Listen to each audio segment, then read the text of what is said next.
অবশেষে আবারও সরাসরি যুদ্ধে জড়ালো পাকিস্তান এবং আফগানিস্তান। যুক্তরাষ্ট্র সরাসরি নিয়েছে পাকিস্তানের পক্ষ এবং রাশিয়া বলেছে আমরা আফগানিস্তানের সাথে আছি। বন্ধু ইরানকে কিম জং উন দিলেন ভয়ঙ্কর ড্রোন এবং মিসাইল উপহার। যুক্তরাষ্ট্রের দাবি এটা উপহার নয়, ইসরায়েলে আঘাত হানার জন্য ইরানকে স্বয়ংসম্পূর্ণ করার একটি প্রক্রিয়া। ইসরায়েল এবং ইরান আছে এখন মুখোমুখি অবস্থানে, যে কোনো সময় বেঁধে যেতে পারে যুদ্ধ। ইরানের পাশে দাঁড়িয়েছে বন্ধু রাশিয়া এবং চীন, অন্যদিকে ইসরায়েলের পাশে থেকে আগে থেকেই আছে যুক্তরাষ্ট্র। রাশিয়ার মিসাইল এবং ড্রোন হামলায় ইউক্রেনে চলছে ব্যাপক তাণ্ডব। যে কোনো সময় আত্মসমর্পণের পথ বেছে নিতে পারে ইউক্রেন।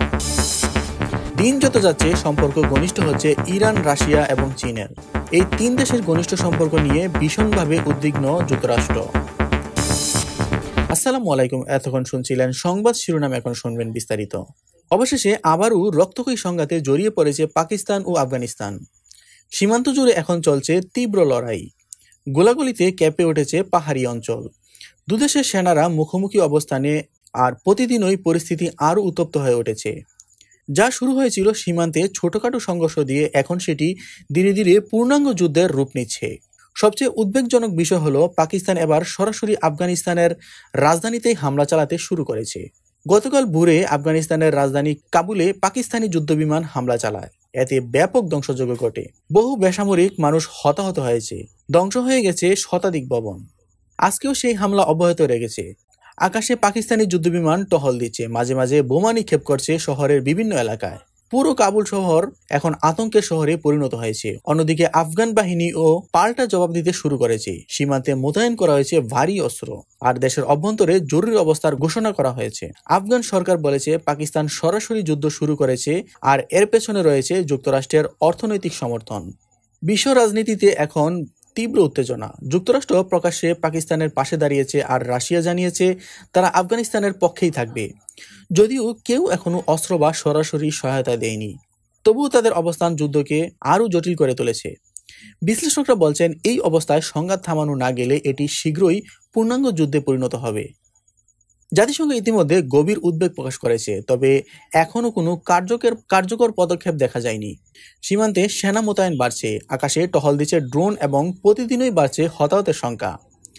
পাকিস্তান ও আফগানিস্তানের এই ক্রমবর্ধমান সংঘাত এখন শুধু দুই দেশের জন্য নয়, বরং পুরো দক্ষিণ এশিয়ার স্থিতিশীলতার জন্য বড় হুমকিতে পরিণত হয়েছে। বন্ধু ইরানকে কিম জং উন দিলেন ভয়ঙ্কর ড্রোন এবং মিসাইল উপহার। এই খবর এখন পুরো বিশ্বকে চমক তৈরি করেছে। উত্তর কোরিয়ার এই পদক্ষেপকে বিশ্লেষকরা বলছেন এটি শুধু বন্ধুত্বই নয়, বরং এক ধরনের যুদ্ধ প্রস্তুতির সংখ্যা। জানা গেছে ইরানকে সর্বাধুনিক ড্রোন, দীর্ঘপাল্লার ব্যালিস্টিক মিসাইল এবং গোপন সামরিক প্রযুক্তি উপহার হিসেবে কিম জং উন দিয়েছে। এই ড্রোনগুলো এমনভাবে তৈরি করা হয়েছে যা সহজেই শত্রুর আকাশ প্রতিরক্ষা ভেদ করে লক্ষ্যবস্তুতে আঘাত করতে সক্ষম। এমনকি এগুলো পারমাণবিক ওভারহেড বহন করার ক্ষমতাও রাখে বলে ধারণা করা হচ্ছে। উত্তর কোরিয়ার এই সহায়তা ইরানের সামরিক ক্ষমতা কয়েক গুণ বেড়ে যাবে বলে মনে করছেন বিশ্লেষকরা। এদিকে যুক্তরাষ্ট্র ও ইসরায়েল এই ঘটনায় গভীর উদ্বেগ প্রকাশ করেছে। তারা বলেছে এই চুক্তি মধ্যপ্রাচ্যের নিরাপত্তার জন্য বড় ধরনের হুমকি তৈরি করবে। মার্কিন গোয়েন্দা সংস্থাগুলো দাবি করেছে ইরান এখন যে অস্ত্রভান্ডার হাতে পেয়েছে তা দিয়ে সহজেই ইসরায়েল বা উপসাগরীয় দেশগুলোতে হামলা চালাতে পারে। কিম জং উন বলেছে ইরান আমাদের সত্যিকারের মিত্র, এবং যে দেশ আমেরিকার বিরুদ্ধে দাঁড়ায় সে আমাদের বন্ধু। তার এই বক্তব্য থেকেই বোঝা যাচ্ছে এই সম্পর্ক এখন শুধু কূটনৈতিক নয়, বরং সামরিক জোটে রূপ নিচ্ছে। বিশ্লেষকরা আশঙ্কা করছেন উত্তর কোরিয়া ও ইরানের এই নতুন বন্ধুত্ব যদি আরও গভীর হয়, তাহলে বিশ্ব রাজনীতিতে এক নতুন মেরুকরণ দেখা দিতে পারে। এদিকে যুক্তরাষ্ট্র ও তার মিত্ররা, আর অন্যদিকে উত্তর কোরিয়া, ইরান, রাশিয়া এবং চীন। আর এই মেরুকরণ থেকেই ভবিষ্যতের এক বৃহৎ সংঘাতের ইঙ্গিত পাচ্ছে পুরো বিশ্ব। এদিকে ইসরায়েলের এবং ইরানের মধ্যে উত্তেজনা এখন চরম পর্যায়ে পৌঁছেছে, এবং দুই দেশের মধ্যে এমন এক অস্থিতিশীল পরিস্থিতি তৈরি হয়েছে যে কোনো মুহূর্তেই বড় ধরনের সংঘাত বেঁধে যেতে পারে। মধ্যপ্রাচ্যের আকাশ জুড়ে যেন বারুদের গন্ধ ভেসে বেড়াচ্ছে, আর প্রতিটি দেশ তাদের সামরিক অবস্থান আর শত্রু শনাক্ত করছে। সম্ভাব্য যুদ্ধের জন্য রাত দিন প্রস্তুতি নিচ্ছে। ইরান স্পষ্ট ভাষায় জানিয়ে দিয়েছে ইসরায়েল যদি তাদের সামরিক কার্যক্রমে কোনোভাবে বাধা সৃষ্টি করে তাহলে তারা চুপ থাকবে না, সরাসরি মিসাইলের জবাব দেওয়া হবে। শুধু তাই নয়, ইরানের পক্ষ থেকে আরও সতর্কবার্তা এসেছে, ইরানের বিরুদ্ধে আর একটি শব্দ উচ্চারণ করা হলে তার কঠোর জবাব নিশ্চিত করা হবে। ইরানের পাশে দৃঢ়ভাবে দাঁড়িয়েছে পুরনো মিত্র রাশিয়া ও চীন। রাশিয়া ইতিমধ্যে ইরানের সামরিক সহযোগিতা বাড়ানোর ঘোষণা দিয়েছে, আর চীন কূটনৈতিকভাবে ইরানের অবস্থানকে সমর্থন করেছে। এর ফলে ইরান শুধু প্রতিরক্ষা নয়, প্রয়োজনে আগ্রাসী পদক্ষেপ নিতেও আরও সাহসী হয়ে উঠেছে। বিশেষজ্ঞরা বলছেন, ইরানের এই নতুন কূটনৈতিক ও সামরিক অবস্থান পুরো মধ্যপ্রাচ্যের নিরাপত্তা ভারসাম্যকে অস্থিতিশীল করে তুলেছে। অন্যদিকে ইসরায়েলের পাশে শুরু থেকেই আছে যুক্তরাষ্ট্র।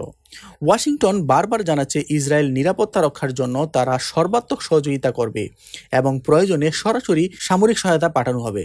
যুক্তরাষ্ট্রের এই অবস্থান ইসরায়েলকে আত্মবিশ্বাস দিচ্ছে, কিন্তু একই সময়ে এই দ্বিপাক্ষীয় উত্তেজনা বিশ্বব্যাপী রাজনৈতিক ও কূটনৈতিক চাপ বাড়াচ্ছে। আন্তর্জাতিক মহল সতর্ক নজর রাখছে, কারণ এই সংঘাত শুধু মধ্যপ্রাচ্যে সীমাবদ্ধ থাকবে না, এটি ধীরে ধীরে বৈশ্বিক শক্তির মুখোমুখি অবস্থানের রূপ নিতে পারে। আকাশে যুদ্ধবিমান গর্জন, সীমান্তে সৈন্যদের তৎপরতা, সামরিক ঘাঁটিতে রাত দিনের প্রস্তুতি, দূরপাল্লার ক্ষেপণাস্ত্র পরীক্ষা, ড্রোন হামলা এবং সাইবার নিরাপত্তা সবই ইঙ্গিত দিচ্ছে বড় ঝড় আসছে। কূটনৈতিক বৈঠক এবং মধ্যস্থতাকারীর দেশগুলোর প্রচেষ্টা কিছুটা স্থিতিশীলতা আনার চেষ্টা করেও উভয় পক্ষের হুঁশিয়ারি আর শুধু কথার মধ্যে সীমাবদ্ধ নেই। এ যেন যুদ্ধেরই আগমনী বার্তা। গোপন সূত্রে খবর অনুযায়ী উভয় দেশের গোয়েন্দা সংস্থা সক্রিয় এবং কোনো ছোট সংঘাত ও মুহূর্তের মধ্যে বড় যুদ্ধের আকার নিতে পারে। এখন গোটা বিশ্ব তাকিয়ে আছে তেহরান ও তেল আবিবের দিকে।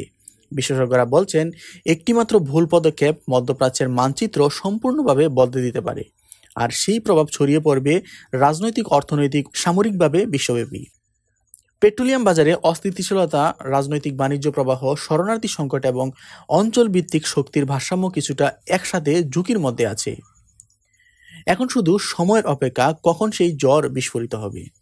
এবং বিশ্বের সকল দেশের নজর স্থির হয়েছে মধ্যপ্রাচ্যের এই উত্তপ্ত অঞ্চলে, যেখানে প্রতিটি মুহূর্তে ঘটতে পারে ইতিহাসের নতুন অধ্যায়। রাশিয়ার ড্রোন হামলায় ইউক্রেনের শহরগুলো এখন সম্পূর্ণ ধ্বংসের মুখে, রাস্তা ধুলোধোয়া এবং ধ্বংসযজ্ঞের ঢাকা, আর সাধারণ মানুষ প্রতিদিনই জীবন ঝুঁকির মধ্যে দিন কাটাচ্ছে। প্রতিটি মুহূর্তই যেন যুদ্ধক্ষেত্রেই পরিণত হয়েছে। যুদ্ধ শুরু থেকেই যুক্তরাষ্ট্র ইউক্রেনকে সামরিকভাবে শক্তিশালী করার চেষ্টা চালিয়ে আসছিল। আধুনিক অস্ত্র, গোলাবারুদ, কৌশলগত সহায়তার মাধ্যমে তারা ইউক্রেনকে শক্তিশালী প্রতিরোধ গড়ে তুলতে সাহায্য করছিল। কিন্তু সম্প্রতি সময়ে যুক্তরাষ্ট্র ধীরে ধীরে এই সহায়তা কমাতে শুরু করেছে। ফলে অস্ত্র ও সরঞ্জামের ঘাট ইউক্রেনের অবস্থান দুর্বল করে দিয়েছে এবং তারা আগের মতো সহজে প্রতিরোধ করতে পারছে না। বিশ্লেষকরা সতর্ক করে বলছেন, এই প্রবণতা যদি অব্যাহত থাকে তাহলে ইউক্রেনকে বড় ধরনের সমঝোতা করতে হতে পারে বা আত্মসমর্পণের পথ বেছে নিতে হবে।